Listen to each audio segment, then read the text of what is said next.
전에 요한복음 20장과 21장 이제 좀 살펴보지 못한 몇 가지 포인트를 이제 마지막으로 살펴보고 이제 요한복음 강해를 마치는 것으로 하겠습니다. 예, 그래서 오늘은 21장 1절부터 25절까지 저희가 한 절 한 절 한번 살펴보도록 하겠습니다.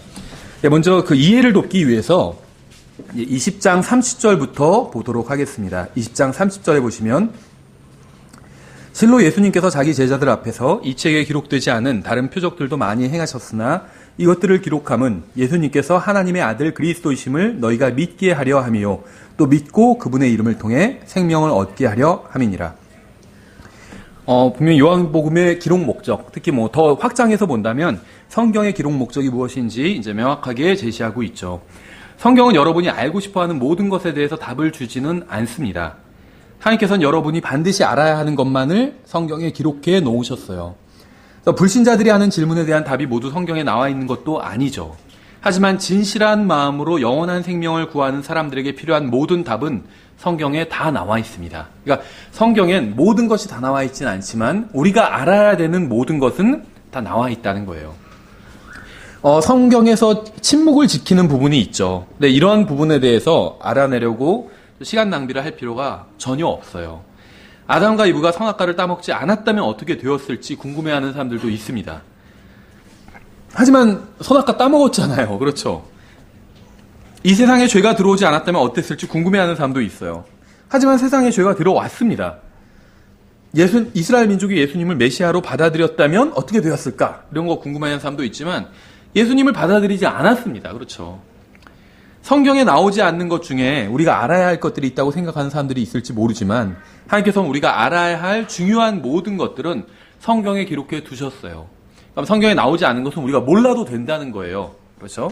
따라서 우리는 하나님께서 성경의 저자라고 우리가 믿는다면 성경에 기록되어 있지 않은 것을 찾아 헤매기보다는 이미 기록되어 있는 것을 연구할 필요가 있다는 거죠. 왜 하나님께서 성경 외에 다른 하나님의 말씀을 추가로 주지 않으신지 아세요? 줘봐야 안 읽을 거기 때문에. 성경도 잘 안 읽는데 다른 거 줘봐야 마찬가지죠. 그래서 성경만 읽으면 하나님의 뜻을 우리가 충분히 알 수 있다는 겁니다. 다른 건 몰라도 된다는 거예요. 알아도 되고 몰라도 되고 그렇죠. 큰 상관은 없다는 겁니다. 이 책에 기록되지 않은 다른 표적들도 많이 행하셨으나 이렇게 말씀하고 있죠. 그러니까 예수님께서 행하신 기적 중에 성경에 기록되지 않은 것들도 굉장히 많이 있다는 걸 알 수가 있습니다. 그렇죠. 또 비단 기적뿐만이 아니라 주님께서 하신 일 중에 성경에 기록되지 않은 것들도 많이 있죠. 이것들을 기록함은 예수님께서 하나님의 아들 그리스도이심을 너희가 믿게 하려 함이며 또 믿고 그분의 이름을 통해 생명을 얻게 하려 함이니라. 이것이 바로 이제 성경에 기록된 성경에 기록된 것들이 성경에 기록된 이유예요. 말이 좀 이상하지만 그러니까 성경의 기록 목적이라는 거죠. 우리가 예수님을 믿고 그분을 아는 것보다 더 중요한 일은 이 세상에 아무것도 없습니다. 이 세상의 모든 것을 안다 해도 예수님을 모르면 아무런 소용이 없어요. 그렇죠? 예수님을 알면 다른 것은 잘 알지 못해도 또 궁극적으로 큰 문제가 있는 건 아니에요. 그렇죠? 따라서 우리는 하나님께서 주신 진리를 아는 것으로 만족하고 기뻐해야 합니다. 사람들은 무엇인가 심오한 것을 찾느라 시간을 낭비해요. 심지어 구원받은 사람들 중에도 무슨 음모론, 무슨 그림자 정부, 뒷이야기 이런 거 찾으면서 시간을 보내는 사람들도 있습니다. 하지만 가장 중요한 진리는 모두 우리의 손 안에 있는 성경에 기록되어 있어요. 그런 거 몰라도 된다는 거예요. 음모론 같은 거, 프리메이슨 이런 거 몰라도 된다는 겁니다. 그렇죠? 어떤 사람들은 그런 걸 알아야 마귀의 깊은 것을 안다. 천만의 말씀이에요. 몰라도 돼요. 성경을 알면 마귀에 대해서 알아야 될 모든 것을 다 아는 겁니다. 몰라도 돼요. 그렇다고 해서 아는 게 또 잘못됐다 이런 얘기를 하는 건 아닙니다. 큰 의미가 없다는 거예요. 프리메이슨이 어떠면 어때요? 그렇죠? 그러면서 예를 들면 미국 대통령들도 다 프리메이슨, 그게 무슨 상관이에요? 어차피 마귀가 이 세상의 신이잖아요. 근데 이 세상 정치 지도자들이 무슨 프리메이슨이건 일루미나이티드건 그게 무슨 상관이냐는 거죠. 비밀 결사 조직이건 상관이 있나요? 마귀가 통제하고 있어요. 이 세상을 어차피. 의미가 없다는 거죠. 큰. 21장을 한번 이제 들어가 보도록 하겠습니다. 1절. 이 일들 뒤에 예수님께서 디베랴 바다에서 제자들에게 다시 자기를 보이셨는데 그분께서 이렇게 자기를 보이시니라. 시몬 베드로와 디두모라 하는 도마와 갈릴리 가나 출신의 나다나엘과 세베대의 아들들과 그분의 제자들 중에 다른 두 사람이 함께 있더라. 시몬 베드로가 그들에게 나는 고기 잡으러 가노라 하매 그들이 그에게 우리도 함께 가노라 하고 그들이 나아가 즉시 배에 올랐으나 그 밤에 아무것도 잡지 못하였더라. 베드로는 고기를 잡으러 갔습니다. 근데 이것을 두고 또 많은 주석가들이 막 추측을 하고 있어요. 왜 고기를 잡으러 갔을까? 이걸 가지고 베드로를 비롯한 어떤 제자들이 영적인 것에 대해서 관심은 접어두고 세상으로 가버린 거다. 이렇게 또 주석을 다는 사람들도 있어요. 하지만 성경은 그렇게 말씀하고 있지 않습니다. 왜 고기를 잡으러 갔을까요? 잘은 모르지만 아마 먹을 걸 구하기 위해서 고기를 잡으러 갔을 확률이 높겠죠. 그렇죠. 고기 잡아서 뭐예요? 무슨 월간 낚시 이런 데 기사 실리는 게 아니잖아요. 먹으러 간 거예요. 취미생활로 잡으러 간 건 아니라는 거죠. 이 사람들은 지금 베드로랑 이런 다른 제자들은 3년 반 동안 예수님을 따라다니느라 생업에 종사하지 못했어요. 그렇죠. 다 어부는 아니었지만 대부분 어부였잖아요. 예수님의 제자들이. 뭐 세리도 있고 했지만 대부분은 어부였어요. 그러니까 3년 반 동안 일을 하지 못했어요. 그렇죠. 그러니까 이제 비축해둔 어떤 그 돈이 없었을 겁니다. 다 바닥났을 거예요. 그러니까 당장 이제 먹고 살 게 없었겠죠. 그러니까 고기를 잡으러 간 거예요. 뭐 다른 이유가 있지 않다는 거죠. 우리는 다른 사람들이 하는 일이나 이 세상에서 살기 위해 하는 일, 일상적인 일에 대해서 무조건적으로 비판하지 않도록 주의해야 합니다. 필요하니까 고기를 잡으러 간 거예요. 그걸 갖고 세상으로 가버렸구만. 이렇게 판단할 필요는 없다. 돈을 벌어야죠. 그동안 성경 공부 열심히 했잖아요. 3년 반 동안. 돈이 없는 거예요. 그렇죠. 다 있던 돈 갖고 써버렸기 때문에. 그러니까 이제는 일을 할 차례인 거죠. 이건 전혀 문제될 게 없다는 거죠. 고기를 잡으러 갔다고 해서 뭐 세상으로 가버렸다.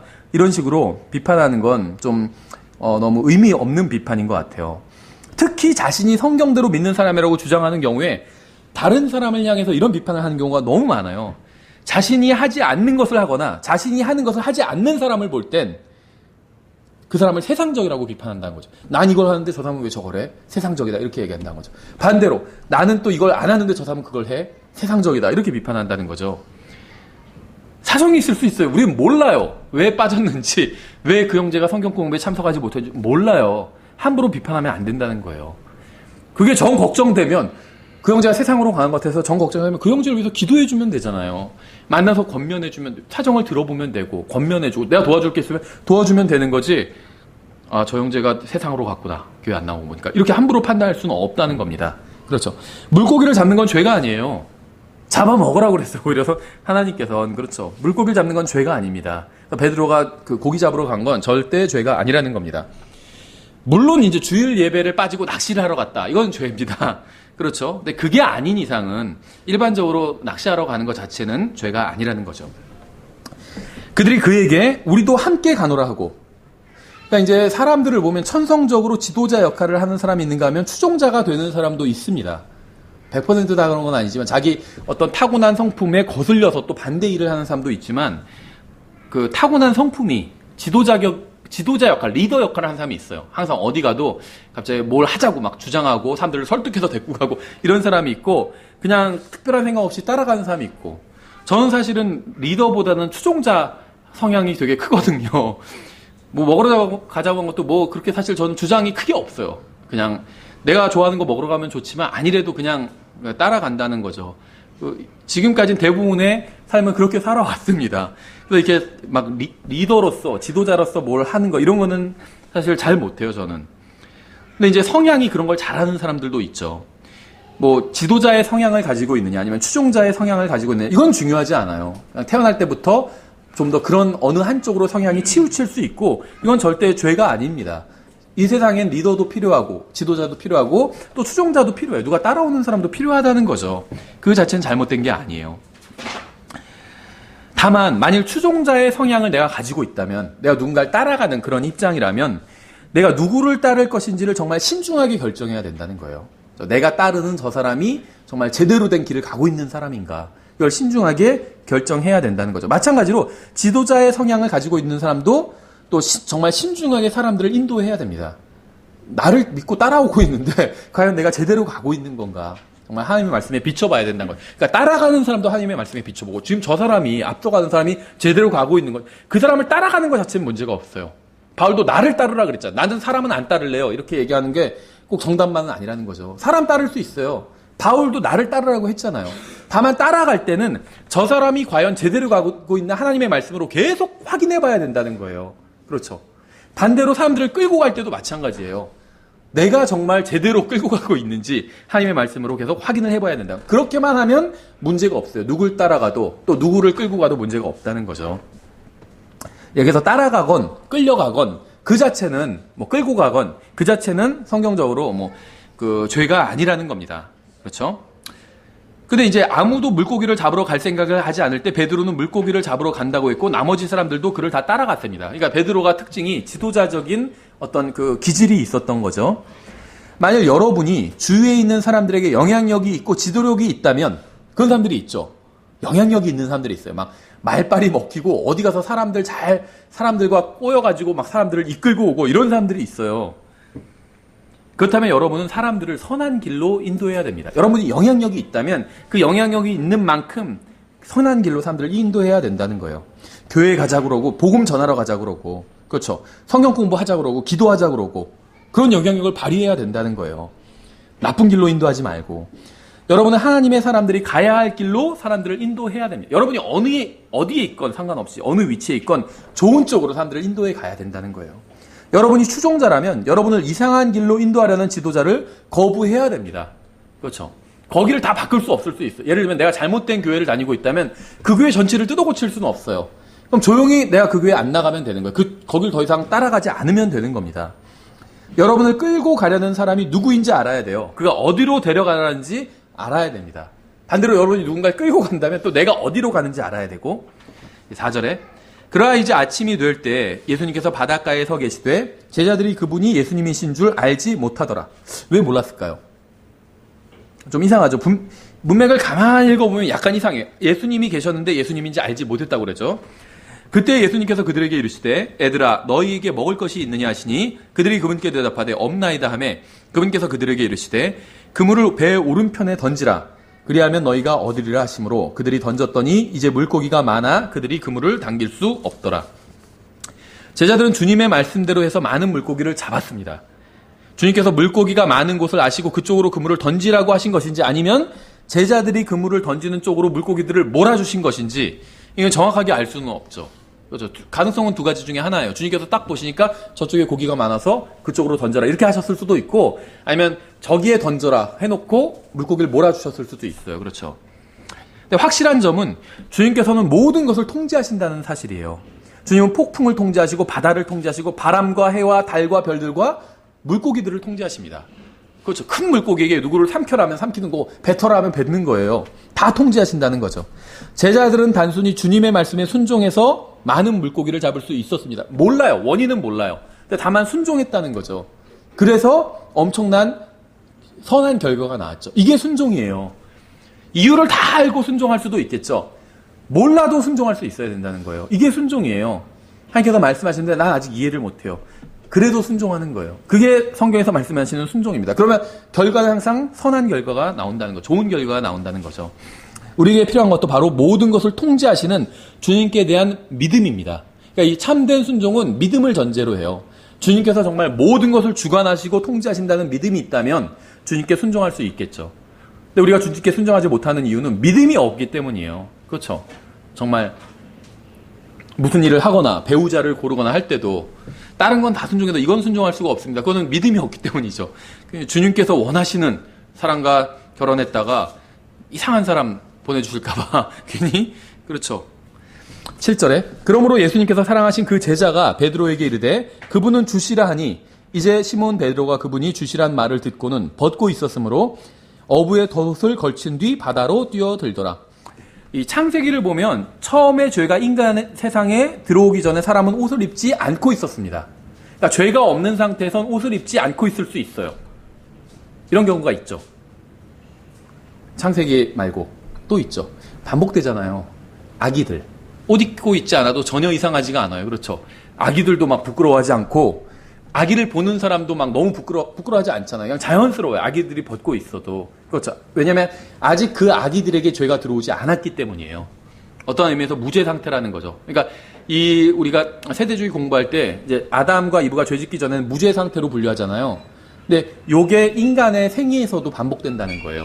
아기들, 무죄 상태예요. 그렇죠. 어쨌든지 간에 죄를 알기 전에는 옷을 벗고 있어도 문제가 없었습니다.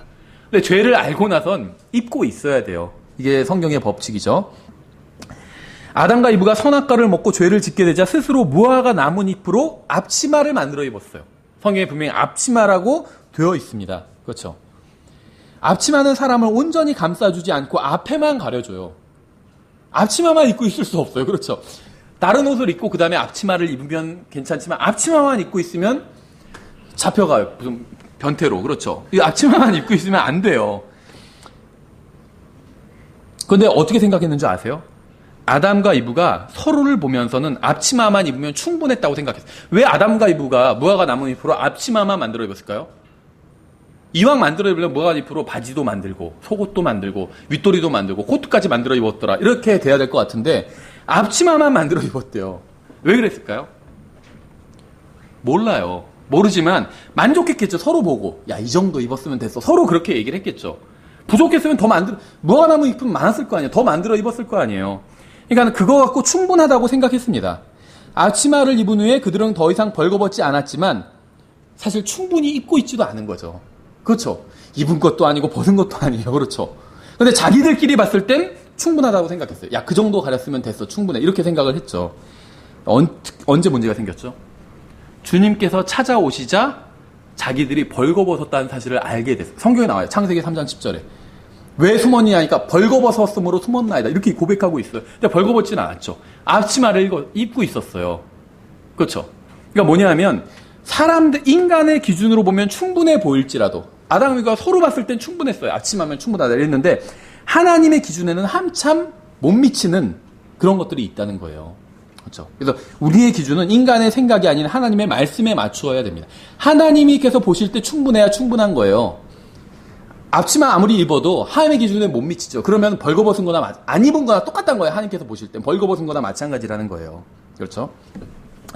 그래서 우리가 옷차림도 마찬가지예요. 이건 뭐 그냥 그 교회 올 때만이 아니라 수영장에서도 사실 마찬가지예요. 모르겠어요. 이게 저희도 한번 그리스도인의 옷차림에 대해서 성경 공부를 해야 되는데 여러분이 어떻게 받아들이실지는 모르겠어요. 미국에는 미국의 기준은 저는 항상 미국의 기준이다 이렇게 생각하지는 않습니다. 다만 그 사람들이 우리보다 킹제임스 성경을 조금 더 오래 봤죠. 한 400년 정도 더 오래 봤잖아요. 그러니까는 우리보다 좋은 전통이 더 많이 있는 건 사실이에요. 다만 무조건적으로 미국 사람들이 하는 걸 따라해야 된다 이렇게 생각하지는 않습니다. 다만 그 사람들을 그 수영장에서 바닷가에 가서 수영할 때도 수영복 입고 수영하지는 않아요. 바이블 빌리버, 다음에 근본주의자들 다. 여기에 대해서는 제가 나중에 좀 설명을 자세히 해드릴게요. 여기서 좀 간단하게 관련된 이야기가 나왔으니까 간단하게만 하고 시몬 베드로가 그분이 주시란 말을 듣고는 벗고 있었으므로 배 위에 있었죠. 낚시를 하고 있어. 다른 제자들과 함께 물고기를 잡고 있었죠. 그럼 시몬 베드로가 알몸이었을까요? 그건 모르지만 아니었을 거예요. 그렇죠. 알몸은 아니었을 거예요. 그런데 윗옷을 안 입고 있었겠죠. 남자 수영복이 그렇잖아요. 바지 같은 거 대충 입고 윗옷을 안 입고 있잖아요. 그렇죠. 요즘 위에도 입는 것도 있지만 근데 시몬 베드로는 아마 윗옷을 안 입고 있었을 거예요. 그래서 벗고 있었다 이렇게 표현하는 것 같아요. 아래까지 다 안 입고 있었다 이건 아니에요. 입고 있었을 거예요. 그렇죠. 낚시하러 가니까.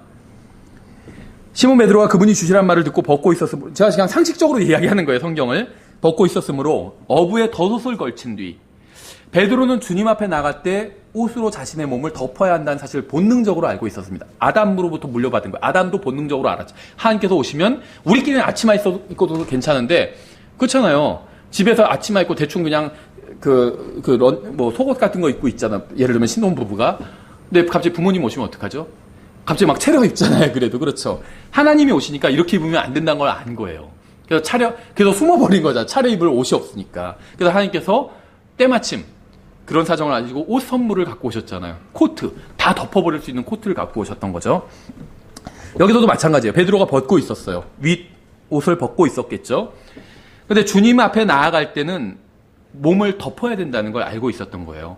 우리는 주님 앞에 나아갈 때 옷으로 몸을 충분히 덮어야 합니다. 이게 사실 성경적 진리예요. 그래서 그 근본주의 교회와 미국에도 성경대로 믿는 교회가 거의 외형적인 건 비슷한데 차이가 있어요. 그 차이가 뭐냐 하면 성경대로 믿는 교회는 이제 성경에 나왔기 때문에 어떤 걸 실행합니다. 근데 근본주의 교회는 규칙을 만들어놔요. 그래서 꼭 이대로 해야 되는 거예요, 그냥. 성경에 나왔는지 안 나왔는지 그 사람들도 신경 쓰겠지만 그거는 2차적인 문제예요. 우리 부모님 세대부터 계속 이렇게 해왔기 때문에 이렇게 해야 된다. 이렇게 가르치는 거예요. 그래서 그런 교회들은 특징이 뭐냐면 사실 성경적인 순서는 뭐냐면 내면이 변하면 외면이 변하게 돼 있어요. 내면이 정숙하면 외면도 정숙해집니다. 그렇죠? 그렇게 따라와요. 그렇잖아요. 외면을 아주 정숙하게 입어요. 옷을 아주 여자가 예를 들면 아주 정숙하게 입어도 내면은 그렇지 않을 수 있죠. 어떤 어른한테 잘 보이려고 그냥 그날만 그렇게 입고 올 수도 있어요. 근데 사실은 전혀 그렇지 않을 수, 정숙하지 않은 여자일 수 있죠. 근데 내면이 정숙한데 옷을 바른 표현일지 모르지만 창녀처럼 입지는 않을 거예요. 내면이 아주 정숙한 여자가 그렇죠. 저 사람이면 아주 훌륭하신 자매님이지만 옷만 저렇게 입어. 이런 거는 사실 거의 해당이 안 돼요. 그렇죠. 그러니까 내면이 변화되고 외면이 따라오는 게 성경적인 순서입니다. 근데 근본주의 포함해서 종교는 어떻게 하냐면 항상 외면을 바꾸려고 해요. 때려서라도 바꾸려고 그래요. 그러면 그걸로 만족하는 거예요. 내면이 바뀌지 않아도. 이슬람 같은 경우에 예배 시간이 있잖아요. 그럼 예배 시간에 막 뭐 사이렌 같은 게 울려요. 밖에 돌아다니는 사람은 어떻게, 옛날에 이제 지금은 국가마다 다르겠지만 호메이니 시절에 돌아다니잖아요. 예배 시간인데. 종교 경찰이 몽둥이로 때려요. 예배 드리라고. 그럼 몽둥이로 얻어맞은 사람이 예배가 제대로 될까요? 안 되겠죠. 외면을 바꾸려고 하는 거예요. 이게 종교예요. 그래서 근본주의 교회에서는 치마 뭐 몇 센치, 무릎이 몇 센치까지 막 이런 게 정해져 있어요. 그렇게 안 하면은 비판하는 거죠. 그거는 바른 거는 아니죠. 아무리 정숙하게 입어도 그런 이유 때문에 정숙하게 입었다면 그거는 바른 건 아니에요. 그렇죠. 어쨌든지 간에 우리는 주님 앞에 나아갈 때 옷으로 몸을 충분히 덮어야 됩니다. 이 세상은 결코 그리스도인의 기준이 될 수 없어요. 그래도 세상 사람들 다 저렇게 입는데 아니요. 우리의 기준은 세상이 아니에요. 세상 사람들 저렇게 하는데 그건 우리 기준이 아니에요. 예배에 관한 것뿐만 아니라 옷차림도 우리의 기준은 하나님 앞에서가 우리의 기준이에요. 하나님 앞에서 괜찮은가? 이게 우리의 기준이 되어야 된다는 거죠. 여기 재밌는 표현이 있어요. 어부의 덧옷을 걸친 뒤 바다로 뛰어들더라. 수영하기 위해서는 수영복을 입을 수밖에 없다고 주장하는 사람들이 있습니다. 그렇죠. 이거는 뭐냐면 미국에서도 성경을 믿는 사람들은 수영을 할 때도 벌거벗으면 안 된다. 다시 말하면 다른 사람들 앞에서 속옷만 입고 있으면 안 된다. 이런 주장을. 수영복이 말이 수영복이지 속옷이잖아요. 그렇죠. 속옷이랑 수영복이랑 차이가 뭐예요? 거의 없어요. 비슷해요. 속옷이랑 수영복이. 그래서 성경을 믿는 사람들이 미국에서도 수영을 하는 건 죄가 아니죠. 하지만 속옷만 입고 그게 아무리 백사장 모래밭이라 할지라도 속옷만 입고 활보하는 것은 올바르지 않다. 이렇게 주장을 합니다. 많이 이렇게 그 성경 믿지 않는 사람, 구원받았지만 성경 별로 신경 안 쓰는 사람은 그런 거 신경 안 쓰겠지만, 근데 여기 보면 베드로가 덧옷을 입고 바다에 뛰어들었대요. 그렇죠. 그러니까 성경은 옷을 입고도 수영할 수 있다는 걸 말씀하고 있죠. 겉옷을 입고. 베드로는 옷을 입고 바다에 뛰어들었습니다. 성경에 의하면 겉옷을 입고도 충분히 수영할 수 있어요. 티셔츠를 입고도 충분히 수영을 할 수 있다는 겁니다. 그렇죠? 이 어부의 덧옷이 무엇인지 정확하게 알 수는 없어요. 하지만 분명한 것은 아마 기구와 장비를 넣을 수 있는 주머니가 있는 옷이었을 거예요. 고기를 잡으려면 특별한 기구들이 있잖아요. 과거에도 있었을 거예요. 그게 좀 지금 현대 기구보다는 좀 투박했지만 있었을 겁니다. 그럼 어부의 덧옷이란 건 어부가 전문적으로 입는 옷이고 아마도 주머니가 많이 있는 옷이었을 거예요. 그래서 그런 기구들을 넣어놓을 수 있는, 밑밥도 넣어놓고 모두 넣어놓고 막 그런 거 넣어놓을 수 있는 옷이었겠죠. 근데 이런 옷을 입고도 수영을 할 수가 있다는 거예요. 그렇죠. 그래서 성경에 의하면 반드시 옷을 벗어야만 수영을 할 수 있는 것은 결코 아니라는 거죠. 그렇죠? 그러니까 왜 이런 얘기를 하냐면 이제 우리나라에서는 사실 이런 거 자체를 논쟁을 안 해요. 알지도 못하고. 근데 이제 미국에 있는 그리스도인 사이에는 많이 논쟁이 돼요. 하나님 앞에서 벌거벗으면 안 되는데 벌거벗었다는 건 아예 알몸만이 아니라 아담이 얘기한 것처럼 앞치마로 어느 정도 수영복 가리는 만큼 가린 거예요. 앞치마로. 그런데도 자신들이 하나님 앞에서는 벌거벗었다고 판단을 했거든요. 이제 그런 상황에서 어디까지 옷을 입어야 되느냐 이런 거에 대한 사실 논쟁이 좀 있어요. 그리고 그게 사실 뭐 의미 없는 논쟁은 아닙니다. 예. 근데 이제 성경에서 이런 힌트들을 보면 충분히 옷을 입고도 수영할 수 있다는 거죠. 세상 사람들이 봤을 땐 답답하게 보겠지만, 다른 제자들은 땅에서 멀리 있지 않고 200규빗쯤 되는 곳에 있었으므로 작은 배를 타고 가서 물고기가 담긴 그물을 끌고 오니라.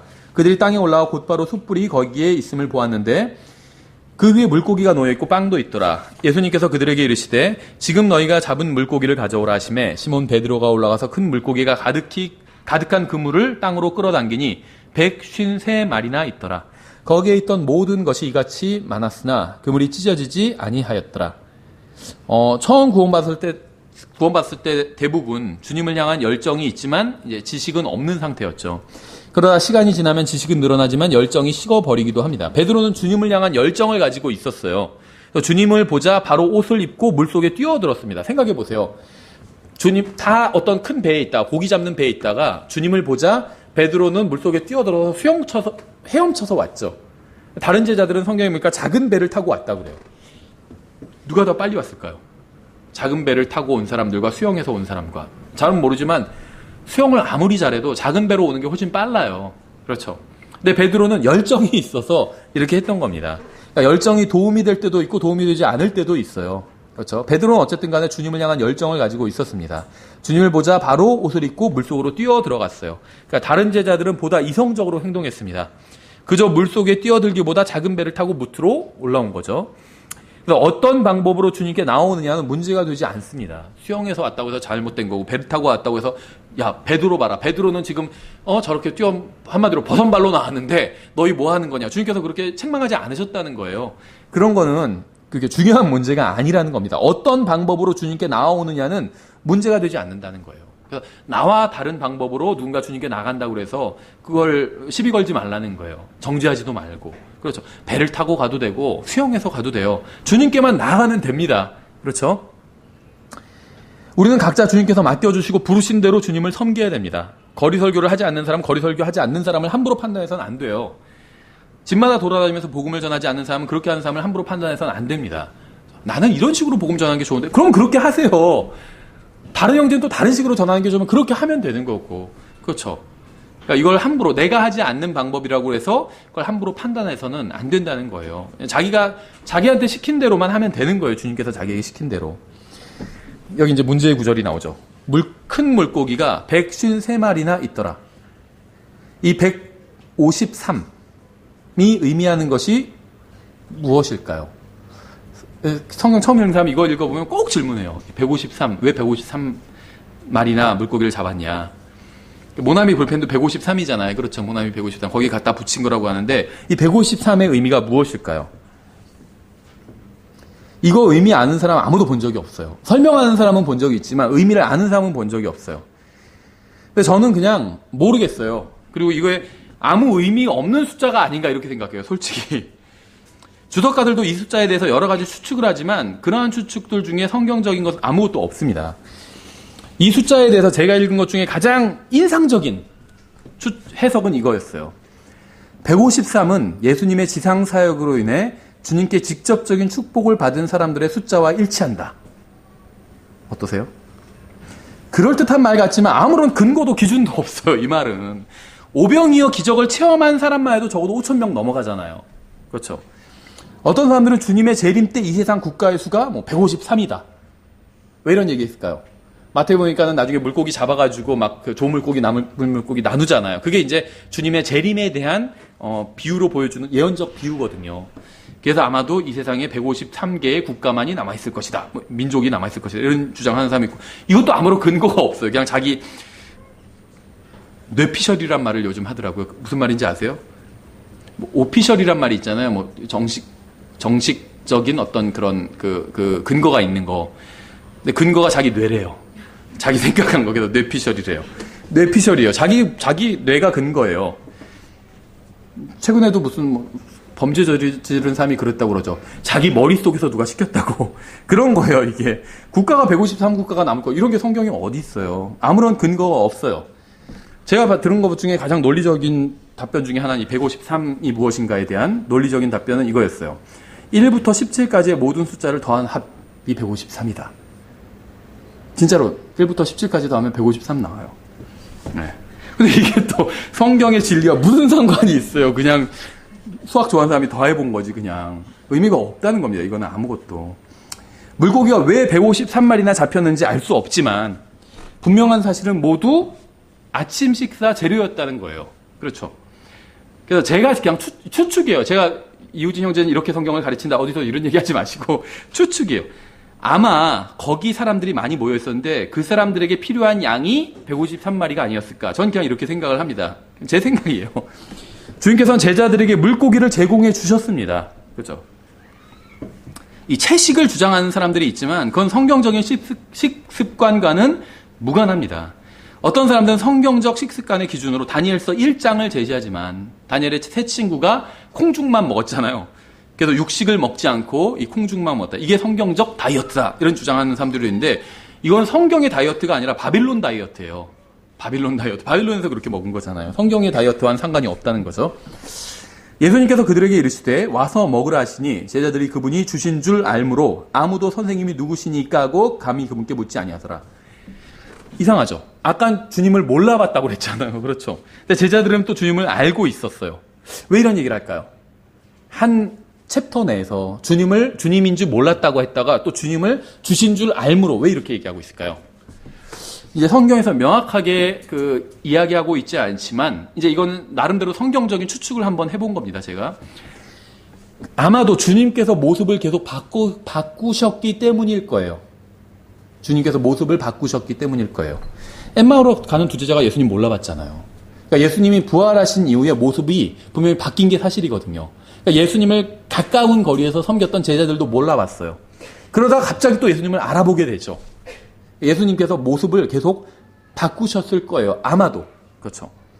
이게 제 추측이긴 하지만 계시록 보면요. 예수님 모습 계속 바뀌어요. 어린 양으로도 나왔다. 물론 이제 보는 사람 입장에 따라서 바뀌기는 하는 거죠.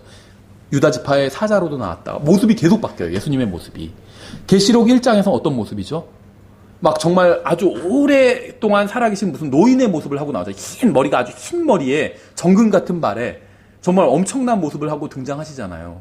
모습이 계속 바뀌시는, 그게 예수님의 부활하신 모습이잖아요. 부활하신 예수님의 모습이 계속 바뀌셨을 가능성이 저는 이제 있다고 생각합니다. 저만 그렇게 생각하는 건 아니고, 이제 아마도 부활하신 예수님의 모습이 계속 바뀌어서 제자들이 못 알아보다가 그분인지 아는 거예요. 대해보니까. 모습은 바뀌어도 그분의 성품은 바뀌지 않잖아요. 그렇죠. 예수님의 성품이 막 들쭉날쭉한 게 아니거든. 모습은 바뀌어요. 근데 성품은 안 바뀌는 거예요. 그래서 처음엔 못 알아봐요.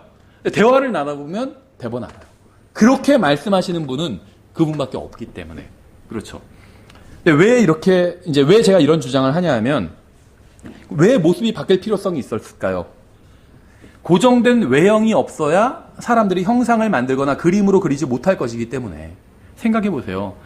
예수님의 제자들이 많이 있었잖아요. 12제자도 있고 또 많은 제자들이 있었잖아요. 그럼 그 중에서 그림 실력 있는 사람 하나 없었겠어요? 있겠죠. 그림 실력 있는 사람이 은근히 주위에 있더라고요. 그러면 그렸을 거 아니에요, 예수님을. 그렇잖아요. 예수님이 승천하시니까 얼마나 보고 싶겠어요. 그렸을 거 아니에요. 아니면 조각을 새기던지. 그럼 어떻게 될까요? 우상되는 거예요. 그래서 아마도 부활하신 예수님이 모습을 계속 바꾸셨지. 그러니까 어떤 하나에 고정되어 있지 않기 때문에 그릴 수가 없어요. 조각을 새길 수도 없고. 그게 하나님의 의도가 있지 않았을까 이렇게 생각을 합니다. 참된 신앙생활은 그림이나 형상을 숭배하는 데 있지 않고 주님의 말씀대로 사는 데 있어요.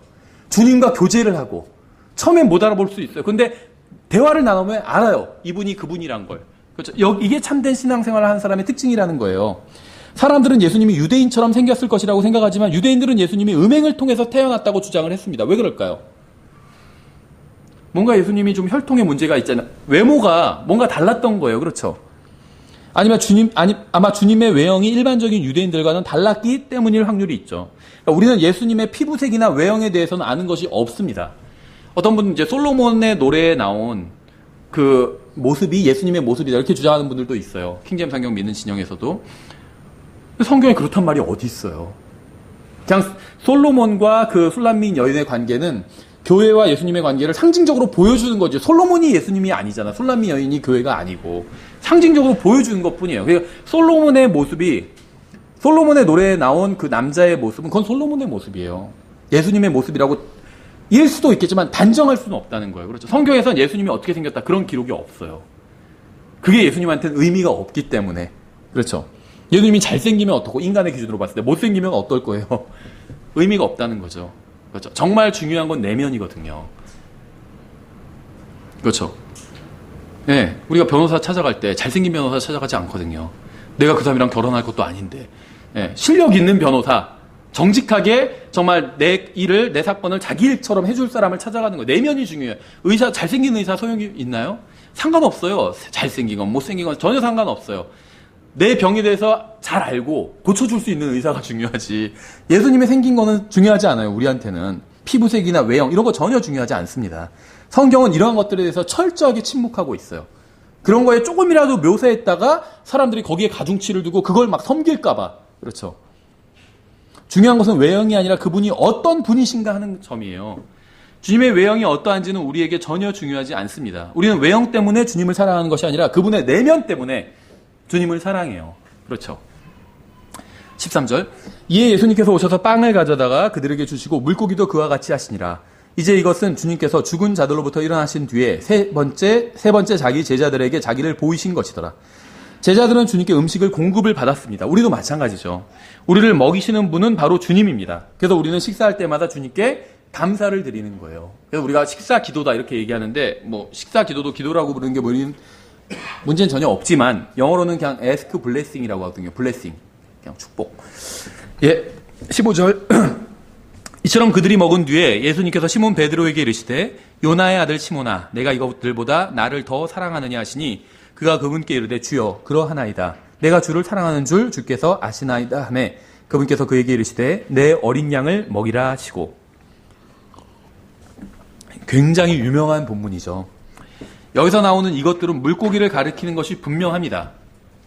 영어로는 디지예요. 그러니까 사실은 사람을 가리킬 수도 있고 사람도 디지라고 받을 수 있죠. 물고기, 물건 다 받을 수 있습니다. 근데 아마도 여기서 내가 이것들보다 나를 더 사랑하느냐 해서 이것들이 다른 사람들이 아니라 물고기를 확률이 굉장히 높아요. 왜냐하면 베드로는 주님을 만나기 전에 물고기를 잡는 어부였죠. 그리고 이제 베드로와 주님 사이엔 물고기가 있습니다. 그렇죠. 그는 주님의 부활 후에도 여전히 물고기를 잡는 일을 즐겼어요. 주님께서는 제자들을 가리키며 그들보다 더 주님을 사랑하는지 묻지 않으셨습니다. 베드로는 이미 자신이 다른 제자들보다 주님을 더 사랑한다고 얘기한 적이 있잖아요. 모든 사람이 주님을 배반해도 자신은 주님을 배반하지 않겠다 이렇게 장담했잖아요. 하지만 그의 말은 지켜지지 않았고 이제 주님께서는 질문을 하고 계신 것이죠. 베드로는 내가 이것들보다 나를 더 사랑하느냐? 주님께서 이렇게 물으셨는데 이 질문에 주여 그러하나이다. 내가 주를 사랑하는 줄 주께서 아시나이다. 이렇게 답했죠. 그는 주님의 질문에 그대로 받아서 내가 이것들보다 주님을 더 사랑합니다. 이렇게 답하지는 않았습니다. 우리는 우리의 옛 생활보다 주님을 더 사랑하는지 알지 못해요. 확답을 할 수 없다는 거예요. 우리가. 언제든 기회가 오면 다시 옛 생활로 돌아가 버릴 때도 있죠. 우리의 가족이나 친구보다 더 주님을 사랑하는지도 알 수 없습니다. 왜냐하면 우리는 아직 그 둘 사이에서 선택을 해본 적이 없기 때문에. 주님을 배반한 적이 있는 베드로도 이제 아무것도 확실히 알 수 없었어요. 그래서 내가 이것들보다 주님을 더 사랑한다. 과거 같았으면 그렇게 대답을 했을 텐데 이제 자신이 없어진 거죠. 그래서 이것들보다 이 얘기는 쏙 빼버리고 그냥 내가 주를 사랑하는 줄 주께서 아시나이다. 주님 다 알고 계시지 않습니까? 좀 더 대답이 겸손해졌어요. 과거에보다. 이렇게 대답을 한 거죠. 근데 이제 주님의 그 다음 이어지는 답변, 말씀이 중요해요. 행동이 없는 사랑은 그저 말에 불과하죠. 주님을 사랑한다는 베드로의 말에 주님께서는 내 어린 양들을 먹이라 이렇게 답하셨죠. 왜 이런 말을 하셨을까요? 단순히 말로만 사랑한다고 하지 말고 행동으로 보이라는 거예요. 네가 나를 사랑하면 내 어린 양들을 먹이라. 행동을 보여달라는 거예요. 사랑한다는. 양들을 먹이기 위해서는 실제로 무엇인가를 해야 되죠. 주님을 사랑합니다. 이거는 말로도 할 수 있어요. 그런데 정말 주님을 사랑한다면 주님께서는 그럼 양들을 먹여보라는 거예요. 주님의 양들을 먹이기 위해선 말로만 안 돼요. 뭔가 해야 돼요. 일을. 그렇죠. 이런 대답은 주님을 사랑하면 주님께서 사랑하시는 사람들을 사랑하라는 의미 또한 담고 있습니다. 그렇죠. 주님을 사랑하는 사람은 주님의 어린 양들을 먹여요. 왠지 아세요? 주님을 사랑하면요, 주님의 양도 사랑하기 때문에. 하나님을 사랑하면요, 하나님의 자녀들도 사랑해요. 그렇죠. 저를 사랑하는 사람은 저의 자녀도 사랑하겠죠. 목사님 너무 좋아요. 근데 목사님 아이들은 꼴도배기 싫어요. 이러면은 저를 사랑하는 게 아니에요. 그렇죠. 마찬가지예요. 근데 우린 그럴 때가 많아요. 하나님이 사랑합니다. 하지만 하나님의 저 자녀는 싫어요. 이렇게 얘기할 때가 많아요. 저 사람 좀 없어졌으면 좋겠어요. 이렇게 얘기할 때가 많아요. 그거는요, 하나님 사랑하는 게 아니에요. 그래서 예수님 이런 말씀 하신 거예요. 네가 나를 사랑하면 난 이제 올라갈 거고 눈에 보이지 않으니까 내 양들, 나를 사랑하면 내 양들을 먹이라고. 그렇죠. 주님을 사랑한다면 주님의 어린 양을 먹이는 것으로 그 사랑을 입증해야 합니다. 이건 우리도 마찬가지예요. 사랑한다고 노래만 하지 말고, 노래하는 것도 좋지만 입증해야 돼요. 어떻게 입증하느냐? 주님의 양들을 먹이면 되는 거예요. 주님의 양들 누군지 아시죠? 먹이면 되는 거예요. 목사만 그러는 게 아니라 다른 모두 다가 주님의 양들을 돕고 먹이면 되는 거예요. 그게 주님을 사랑하는 거예요. 자, 이제 우리 예배 성경 공부 시작하기 전에 날 사랑하심 이 찬송을 불렀잖아요. 후렴에 날 사랑하심 성경에 써 있네 이렇게 되잖아요. 근데 영어 찬송가가 이게 후렴이 버전이 여러 개더라고요. 근데 영어 찬송가도 이제 처음에는 날 사랑하심 성경에 써 있네 이렇게 돼 있어요. 근데 그 다음 2절, 3절 후렴은 바뀌는 찬송가들이 있어요. 어떻게 하냐면 I love you Jesus 이렇게 바뀌어요. 나도 예수님을 사랑합니다. 나도 예수님을 사랑합니다. 이렇게 바뀌어요. 그러면서 my action tells it so 이렇게 돼요. 네, 내 행동이 그렇게 말하고 있습니다. 이렇게 예수님이 나를 사랑한다는 건 성경이 말씀하시고 있고 내가 예수님을 사랑한다는 건 내 행동이 그렇게 말하고 있다는 거예요. 근데 그걸 이제 어린이 찬송가에서 저희 올 때마다 따라 부르는데 그 의미를 생각하면 쉽지가 않더라고요. 나의 행동이, 여러분 그렇게 얘기하실 수 있으세요? 나의 행동이 주님을 사랑한다고 말하고 있습니다. 이렇게 얘기하실 수 있으세요? 쉽지 않더라고요. 아닌 것 같아, 내가 봤을 때 사랑하는 게. 그렇죠? 16절. 다시 두 번째 그에게 이르시되 요나의 아들 시몬아 내가 나를 사랑하느냐 하시니 그가 그분께 이르되 주여 그러하나이다. 내가 주를 사랑하는 줄 주께서 아시나이다 하매 그분께서 그에게 이르시되 내 양들을 먹이라 하시고 세 번째 그에게 이르시되 요나의 아들 시몬아 내가 나를 사랑하느냐 하시니 그분께서 자기에게 세 번째 내가 나를 사랑하느냐 하고 말씀하심으로 베드로가 근심하며 그분께 이르되 주여 주께서 모든 것을 아시오매 내가 주를 사랑하는 줄 주께서 아시나이다 하니 예수님께서 그에게 이르시되 내 양들을 먹이라. 여기 원어를 들먹거리면서 아가페가 어쩌고 필레오가 어쩌고 막 이런 주장하는 사람들이 있습니다. 필레오는 뭐 사람들 간의 사랑이고 아가페는 이제 하나님의 사랑이고. 근데 성경에 그런 게 없어요. 원어 성경에도 그런 게 없습니다. 하나님의 사랑도 필레오로 사용되는 예가 많고 인간의 사랑도 아가페로 사용되는 경우가 있어요. 그러니까 아가페가 하나님의 사랑 이런 의미는 전혀 없다는 거예요. 이거는 뭐 변개된 성경, 보존된 성경은 상관없이 모든 성경이 다 그래요. 모든 원어 성경이. 그건 그냥 학자들이 지어낸 이야기입니다. 성경은 아가페와 필레오를 나누고 있지 않습니다. 성경을 이해하기 위해서 원어를 공부할 필요는 전혀 없어요. 어떤 언어로 되어 있든 간에 정확한 성경을 가지고 있으면 다른 언어를 찾아볼 필요가 없는 거죠. 그렇죠? 베드로가 근심한 이유는 주님께서 똑같은 질문을 3번 반복하셨기 때문입니다. 똑같은 걸 3번 반복하시니까 근심한 거예요. 주님께서 베드로에게 같은 질문을 3번 반복하신 이유는 베드로가 주님을 3번 부인했기 때문이에요. 베드로는 3번 주님께 죄를 지었고 주님께서는 그가 회개할 수 있는 기회를 동일하게 3번 주신 겁니다. 그렇죠. 첫 번째 물으시면서 첫 번째 주님을 배반한 걸 회복할 수 있게 하시고 두 번째는 두 번째, 세 번째는 세 번째 이렇게 기회를 주셨다는 거예요. 하나님께서는 회개하지 않는 사람을 용서해 주지 않으십니다. 누구도 회개하지 않고 주님께 용서를 받을 수는 없어요. 그렇지 않다면 지옥에 가는 사람 아무도 없겠죠. 계속해서 죄를 짓는 사람에게 필요한 것은 용서가 아니라 회개예요. 회개의 기회. 그렇죠. 전 이 장면을 볼 때마다 감사한 것이 있어요. 주님께서는 모든 제자들을 다 모아놓고 베드로에게 질문하지 않으셨죠. 주님은 요한에게 베드로가 자신을 사랑하는 것 같냐고 묻지 않으셨어요. 야, 요한아 일로 와봐. 베드로가 나 사랑하는 것 같니? 이렇게 묻지 않으셨다는 거예요.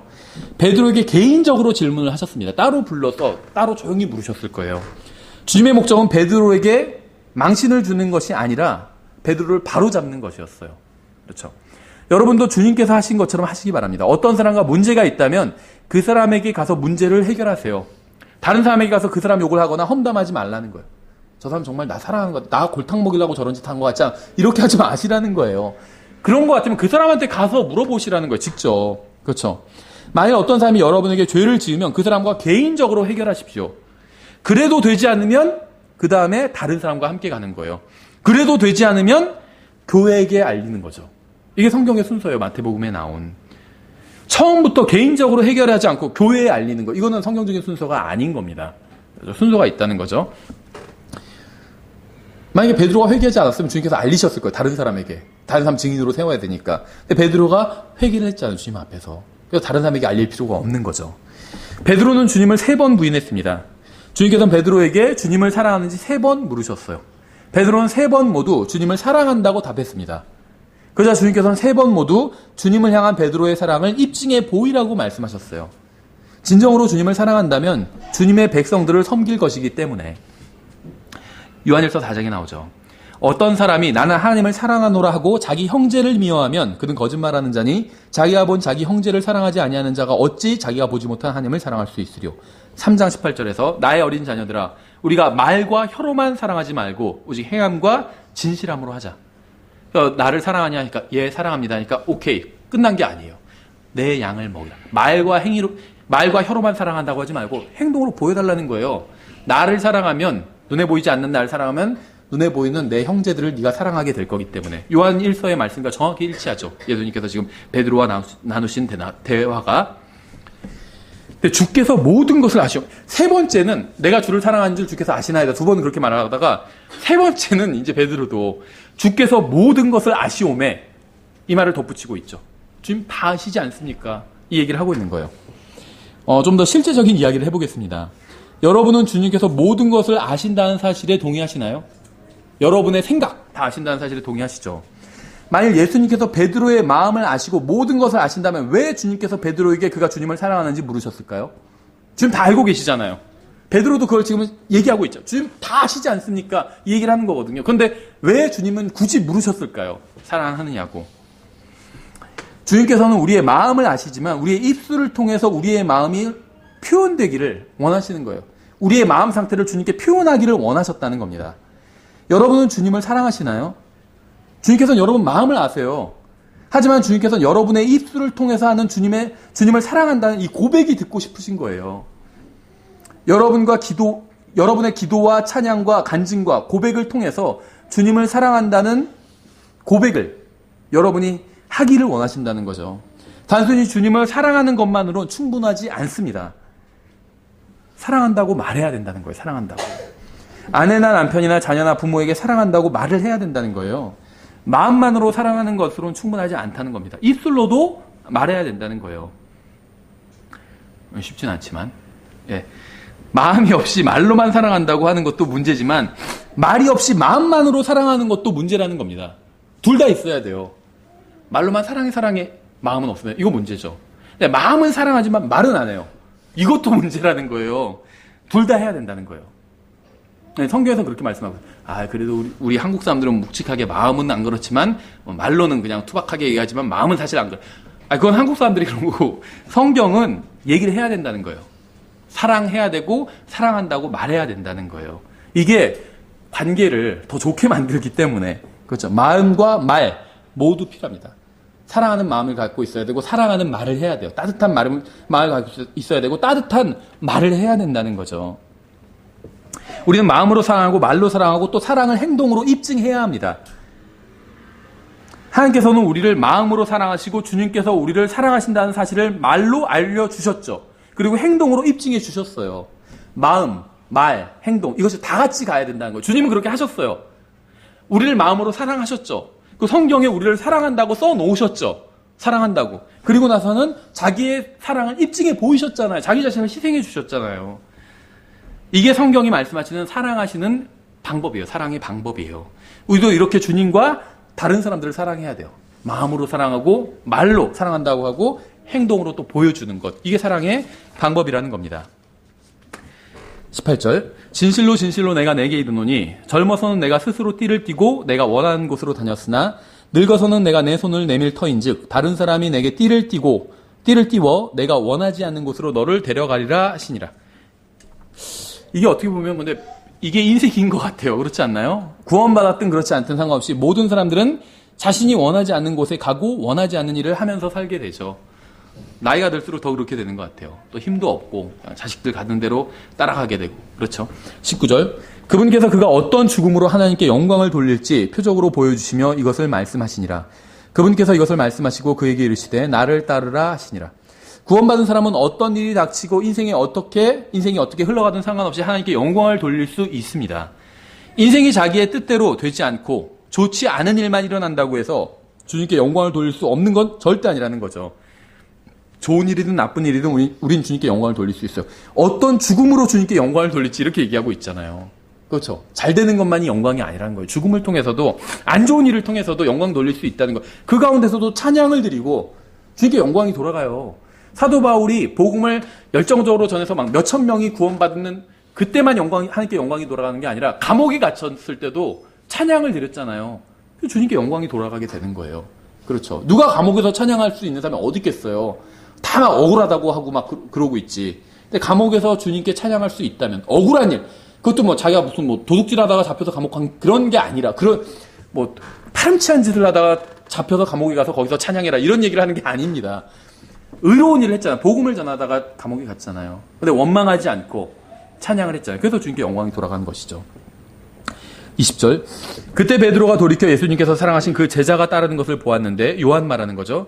그는 또한 만찬 자리에서 그분의 가슴에 기대어 주여 주를 배반하여 넘겨주는 자가 누구니까 하고 말한 자더라. 베드로가 그를 보고 예수님께 이르되 주여 이 사람은 무엇을 하리이까 하니 예수님께서 그에게 이르시되 내가 올 때까지 그가 머물 것을 내가 원할지라도 그것이 너와 무슨 상관이 있느냐, 너는 나를 따르라 하시더라. 이건 복음서에 기록된 예수님의 마지막 말씀입니다. 마지막 가르침이에요. 예수님께서 인간의 몸을 입고 부활한 몸이지만 마지막으로 하신 말씀은 다른 사람은 신경 쓰지 말고 주님을 따르라는 것이었어요. 저 이게 모든 그리스도인들에게 다 필요한 말씀이라고 생각해요. 그래서 복음서를 마무리하는 단계에서 이 말씀을 기록하신 것이 아닌가 이렇게 생각을 합니다. 우리는 왜 저 사람은 많은 복을 받았고 저 사람에게는 어려운 일만 생기고 이런 게 궁금해하죠. 그렇잖아요. 저 사람 나보다 잘난 것도 하나도 없고 신앙도 별론데 훨씬 잘 되고 복은 많이 받은 것 같고 저 형제는 너무 괜찮은 형제인데 하는 일도 다 안 되고 너무 어렵고 궁금해해요. 근데 그럴 때마다 주님께서 이렇게 대답하시는 거예요. 그것이 너와 무슨 상관이 있느냐? 너는 나를 따르라. 왜 어떤 형제는 더 복을 많이 받고 어떤 형제는 훨씬 더 훌륭한 그리스도인인데도 불구하고 더 적은 복을 받거나 심지어 고난을 당하는지 궁금하신가요? 주님 대답은 동일해요. 그것이 너와 무슨 상관이 있냐? 너는 나를 따르라. 다른 사람 상관하지 말고 주님을 따르십시오. 주님께서는 여러분의 질문에 답을 하시거나 다른 사람의 인생에 대해서 여러분에게 설명해야 할 의무가 없어요. 주님께는. 다른 사람 상관하지 말고 오직 주님만 바라보고 주님만 따라가십시오. 이게 주님께서 여러분에게 원하시는 거예요. 23절. 그때 그 제자는 죽지 아니하리라는 이 말씀이 형제들 가운데 널리 퍼졌으나 예수님은 그에게 그가 죽지 아니하리라 하지 아니하시고 다만 내가 올 때까지 그가 머물 것을 내가 원할지라도 그것이 너와 무슨 상관이 있느냐 하셨더라. 예수님은 요한이 주님의 재림 때까지 죽지 않을 것이라고 말씀하신 적이 없습니다. 베드로는 쓸데없이 다른 사람에 대해서 갖지 않아도 될 관심을 갖다 보니까 그 사람을 향한 주님의 뜻을 이해하지 못했어요. 저 사람 왜 이렇게 복을 많이 받았지? 저 사람 어려운 게 많은 거 보니까 아마 내가 모르는 무슨 죄를 짓지 않았을까? 막 이상한 생각을 하다 보니까 그 사람을 향한 주님의 뜻을 잘못 이해하게 됐죠. 아, 저 사람 고난이 많은 거 보니까 분명히 죄를 엄청 많이 졌을 거다. 아마 캐보면 엄청 많이 나올 거야.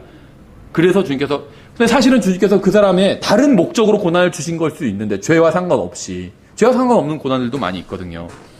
그러니까 그 사람을 향한 주님의 뜻을 제대로 이해하지 못하게 된다는 거죠. 우리도 베드로가 저지른 것과 비슷한 잘못을 저지를 때가 있습니다. 다른 사람에 대해서 함부로 판단하다 보면 그 사람에 대한 주님의 뜻을 제대로 이해하지도 못하면서 정죄하거나 단정 지을 때가 많이 있어요. 이러한 쓸데없는 호기심을 버리고 주님을 따라야 됩니다. 복음서가 주는 마지막 교훈은 소문이 꼬리를 물면 진실은 사라진다는 거예요. 그렇죠? 주님께서는 그냥 가정으로 얘기하셨어요. 그럴지라도 그게 너와 뭔 상관이 있냐? 너는 나를 따르라. 이렇게 그냥 가정을 얘기하셨어요. 내가 올 때까지 그를 머무르게 하고자 한들 그걸 내가 원할지라도 그것이 너와 무슨 상관이야? 이렇게 얘기했어요. 그렇게 하신다는 게 아니라 그게 너랑 무슨 상관이, 저 사람이 100억짜리 로또에 맞건 그게 너랑 무슨 상관, 100억짜리 로또에 맞았다는 게 아니라 그럴지라도 그게 너랑 무슨 상관이 있느냐? 이런 얘기였던 거죠. 그런데 그런 건 자기한테 하신 말, 그게 너와 무슨 상관이냐? 너는 나를 따르라. 이게 자기한테 하신 말씀인데 그건 싹 빼버리고 앞에 것만 딱 기억한 거죠. 그래서 가서 이상한 얘기를 한 거예요. 요한이 사실은 죽지 않을 거래. 막 이런 얘기하면서 소문내고 다녔던 거죠. 그러니까는 소문이 계속 꼬리를 물면 진실은 완전히 사라져버려요. 우리는 이 교훈을 기억하고 쓸데없는 소문을 나르지 말아야 됩니다. 사람들은 여러분이 말하는 대로 그대로 이해하지 않을 거예요. 그렇죠. 자신의 관심과 관점과 생각과 가치관과 느낌에 따라서 여러분의 말을 재해석할 겁니다. 따라서 우리는 입을 조심해야 돼요. 복음서가 주는 마지막 권면은 말을 조심하고 주님을 따르라는 거예요. 말 조심하고 넌 주님을 따라라. 이게 복음서가 주는 마지막 교훈이라는 거죠. 24절. 이것들을 증언하고 그것들을 기록한 제자가 이 사람이라. 우리는 그의 증언이 참된 줄 아노라. 예수님께서 행하신 다른 일들도 많으므로 만일 그것들을 낱낱이 기록한다면 심지어 이 세상이라도 기록된 책들을 담지 못할 줄로 나는 생각하노라. 아멘. 이거 혹시 좀 과장이라고 생각하시는 분 안 계신가요? 전 처음에 이게 과장이라고 생각했어요.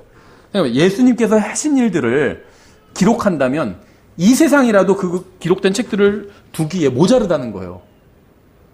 과장인가요? 아니면 진실인가요? 어떤 것 같으세요? 진실이죠. 진짜 그럴까요? 예수님께서 하신 일을 다 기록한다면 이 세상이라도 그 책을 두기에 모자랄까요? 저는 이제 제가 잘 성경을 모를 때는 이게 과장이라고 생각했어요. 그렇죠? 뻥이다 이렇게까지는 못했지만 이거 좀 과장이다 이렇게 생각을 했는데 진실이에요. 이건 예수님께서는 이 세상에 3년 반을 계셨지만 주님께서 이 세상을 위해서 하신 일을 책으로 기록한다면 이 세상이라도 담지 못할 것입니다. 전 정말 그렇다고 믿어요.